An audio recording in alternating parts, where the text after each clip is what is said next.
Nice to see you, David. A good Friday to you. What do you think of this acquisition spree that the Chinese oil majors are on, especially as they look at these, some would say, exotic areas such as Azerbaijan, Africa, Kazakhstan, etc.?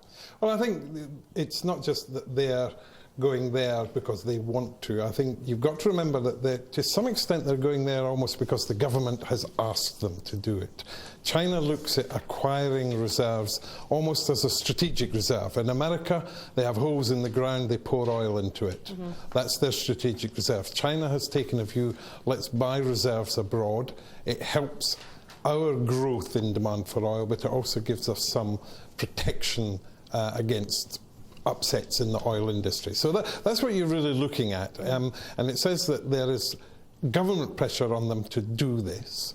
And there are risks involved on the back of that because they are known to be the buyers of oil. So the risks are that people know they're coming, that they have to buy, and the prices might reflect that. They might overpay for these assets, is that right? I'm not sure you could say they'll overpay. There's an argument which says they will not be beaten on price, which says that they will always be able to go that little step further. If that's the case, then why do you suggest buying into these Chinese oil companies if they can't seem to get assets at good value? Well, we're not really buying into the upstream area, and this is where this is happening. So we're saying that in the upstream area where companies are having to buy assets and may pay a little bit more, be cautious. We're saying in China, the area to look at is the downstream, because that's the area where China is different from the whole of the rest of the world. Everybody in refining and marketing is making losses.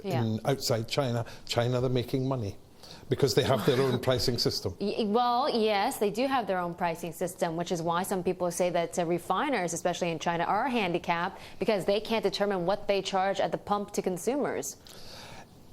Yes and no. I mean, the system says you will make a profit and we will guarantee it.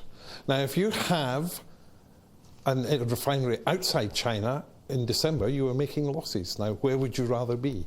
And there's no guarantee that the losses outside China will turn around in the short term. But if the Chinese system is allowed to operate, they are allowed to make a reasonable profit.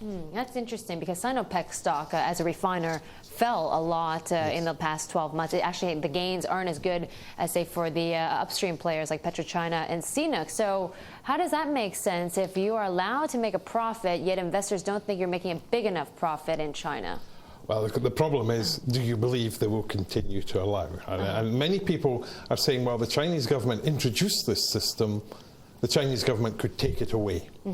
And they say the risk is too high. We don't believe that, because we believe that the Chinese refiners have to make money because they have to build refineries to keep up with the pace of demand for oil in China.